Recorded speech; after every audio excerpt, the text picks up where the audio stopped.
નમસ્કાર મિત્રો, આ વાત છે સાબરકાંઠા જિલ્લાના એક નાના ગામની, જ્યાં ચારે તરફ ખેતરો અને ગાય ભેંસોના ઘંટીઓના અવાજ ગુંજે છે. ગામનું નામ હતું વડગામ. અહીંયા રહેતી હતી રાધાબેન, એક 32 વર્ષની વિધવા.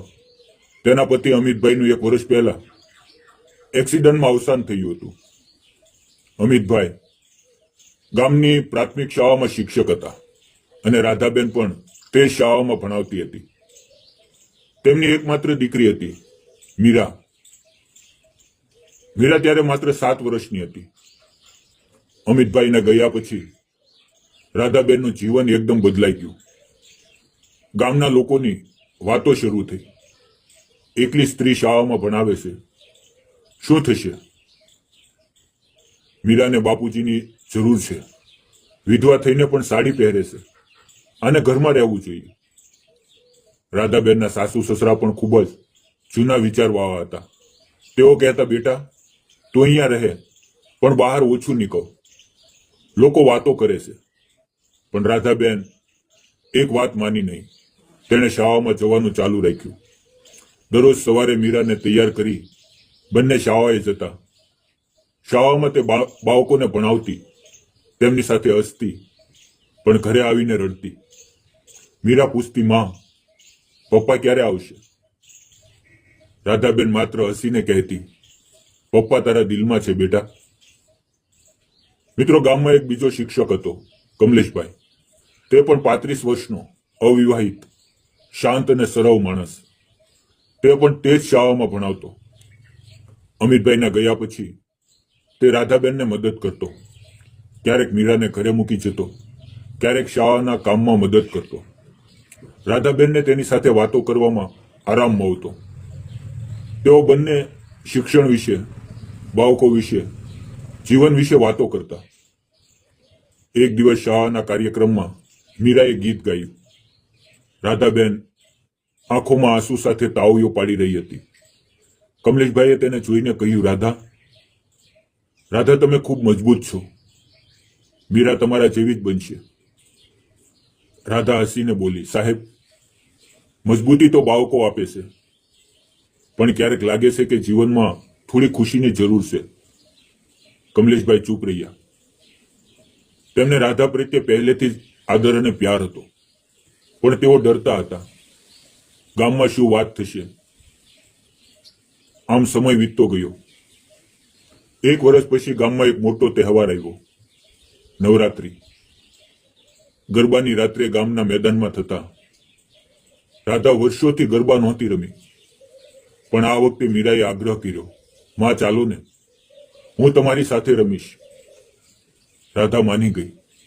તેને સાદી ચણિયા ચોળી પહેરી, મીરાને પણ તૈયાર કરી ગરબા શરૂ થયા. રાધા ધીરે ધીરે ગરબા રમવા લાગી. કમલેશભાઈ પણ ત્યાં હતા. તેણે રાધાને જોઈને હસીને કહ્યું, આજે તમે ખૂબ જ સુંદર લાગો છો.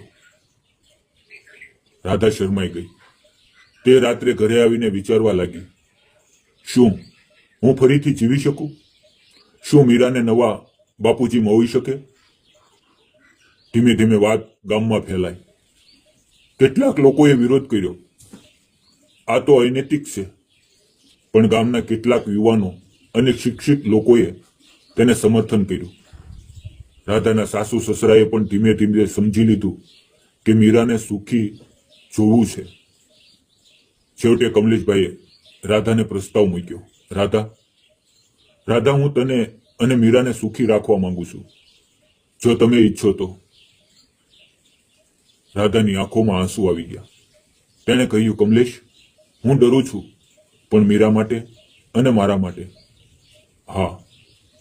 લગ્ન થયા, ખૂબ સાદા, પણ ગામના ઘણા લોકો આવ્યા. મીરાએ ખુશીથી કહ્યું, હવે મારે 2 પપ્પા છે, એક આકાશમાં, એક અહીંયા.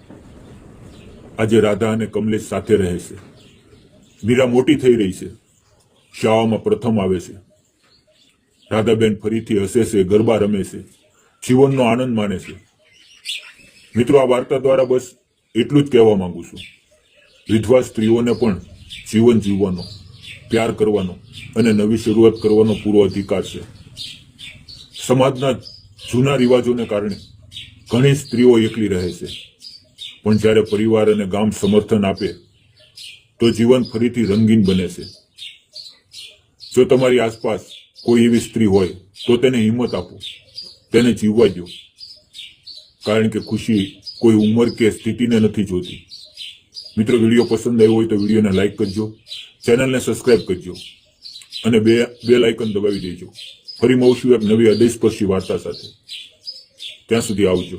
મિત્રો, વાર્તામાં આવેલા નામ, પાત્ર અને ઘટનાઓ ફક્ત કાલ્પનિક છે. તેનો કોઈ પણ વ્યક્તિ, જાતિ કે ધર્મ સાથે સંબંધ નથી. આ ફક્ત મનોરંજન અને સકારાત્મક સંદેશ આપવા માટે બનાવેલી છે. વિડીયો પૂરો જોવા બદલ આપ સૌ મિત્રોનો ધન્યવાદ. મિત્રો.